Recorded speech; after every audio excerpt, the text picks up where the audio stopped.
What is more terrifying than being eaten? 1 Tsavo lions, 1898 Kenya. In the dry season nights of 1898 along the Tsavo River, the Uganda Railway work camp sat like bait in a thicket of thorn. Tents in rows, cook fires dying down, only insects humming, then a sudden, total hush, and the rip of canvas. A shape as big as the night itself slipped through the thorn boma, clamped the edge of a tent, seized a sleeping man, and dragged him off. At daybreak, there was only a drag trail in the sand, a few huge cat prints, and an empty place on the mat.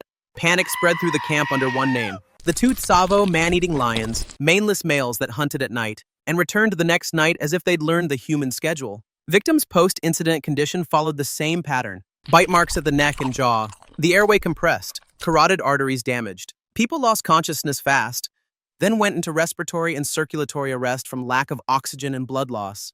Some were dragged far from the tents. Scratch marks on the chest and shoulders showed a brief struggle in the first seconds. There were no long screams, just a few choking sounds, then silence. With this method, a lion shuts the airway and cuts blood to the brain. If it grabs from behind, a person has no chance. The nights that followed were a duel between human planning and animal instinct. Lieutenant Colonel Patterson raised thick thorn bomas, shifted tent lines, kept fires burning, set jaw traps, yet the lions kept finding weak points. A gap in the fence, the smell of garbage, the habit of late-night trips outside the tent. A little-known detail, one Tsavo lion later proved to have dental disease and broken canines, pushing it towards softer, slower prey like humans. At the same time, rinderpest was sweeping the region, wiping out hoofed game and draining the lion's usual food supply. The hunt ended in December 1898, when Patterson shot each lion after many nights on a timber platform. Tsavo reminds us that in the dark, nature chooses the fastest mechanism. Shut the breath, cut the blood, and it all happens in a few heartbeats. 2. Champawat tiger and Sundarbans tigers. In the Himalayan foothill forests of the early 1900s, the Champawat tiger hung over the valley like a bad dream. Hurried silence by day, bolts sliding at night. It chose village paths, field edges, and wood-gathering trails. Waited at a bend, then rushed in from behind. The bite aimed straight at the neck, jaw, and windpipe. Victims usually lost consciousness fast from airway compression and/or a severed carotid, followed by respiratory and cardiac arrest within seconds. The pursuit ended when an expert hunter cornered it at a ravine, but the fear lingered long after. Half a subcontinent away, the Sundarbans, a maze of salt mangroves and tidal creeks, belongs to tigers that are at home in brackish water and mud. Here, people foraging, collecting honey, or checking fish traps are attacked when alone at dawn or dusk or while bent over on the flats. A tiger ghosts the bank upwind, closes the last yards, then cuts in at an angle in 2 or 3 bounds. The typical outcome? A bite to the nape, cervical spine trauma, acute lack of oxygen. Many cases include secondary drowning after being dragged across a creek edge. For a time, locals wore face masks on the backs of their heads to fool tigers. Effective at first, then less so as tigers changed attack angles. Some areas tried neck guards for forest workers, but habits like going alone, turning one's back to the tree line, or keeping food in the boat remain deadly weak points. What's most frightening in both Champawat and the Sundarbans is the speed and silence. The tiger strikes the body's off switch, the airway and the brain's blood supply, so life cuts out like a flipped circuit. Survival rules sound simple but must be automatic. Don't go alone. Avoid the forest edge at dawn and dusk. In their home range, a single slow head turn is enough for those striped shadows to turn the whole forest into a silent trap. 3 polar bears, Svalbard and Churchill. On a midsummer white night in Svalbard, the light hangs in the air like dew on tent fabric. A cold wind carries the smell of salt and seal fat. The tour group curls into their sleeping bags. The tripwire alarm around camp isn't set because it's just one night. Then a very soft rip of nylon, and a white shape the size of a fridge looms at the tent edge. Polar bears don't roar. It leans on the canvas, bites straight through to the head and neck.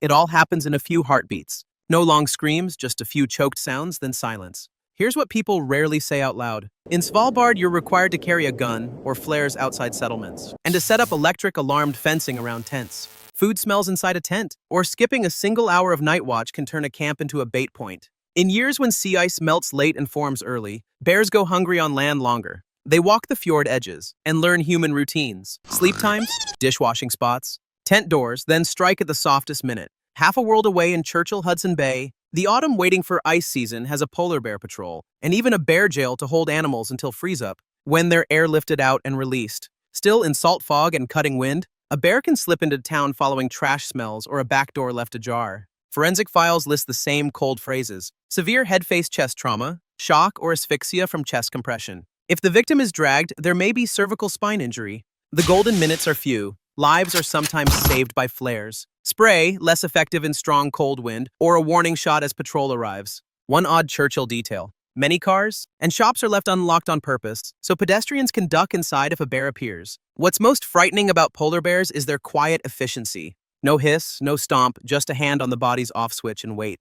Survival rules have to be ice hard. Don't sleep outside without alarms fencing. No food in tents. Keep flares ready, carry legal deterrents, and back away when you see fresh tracks. On that ice and shore, a single minute of "it'll be fine" is enough for the hunter of the white world to turn a calm night into a death in silence. 4 sharks. At dawn on a surf break, the water lies flat like glass and dark shapes slide beyond the sandbar. A surfer lies prone on the board, legs loose in the water.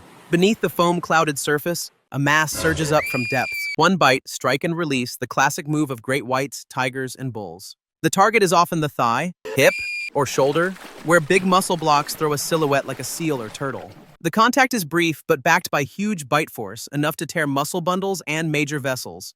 The predator lets go in circles. The victim weakens immediately from pain, shock, and blood loss. The post-incident condition is written in cold phrases. Massive bleeding from a torn femoral or brachial artery, hypovolemic shock in 2-5 minutes without hemorrhage control, or secondary drowning when pain and panic lead to inhaled water. Lung flooding and rapid hypoxia. With bites to the torso or chest, you can see blunt chest trauma, pneumothorax, hemothorax, rib fractures, lung contusion. On the surface, the scene is eerily quiet. The swimmer loses drive. Partners see them skin pale and cold.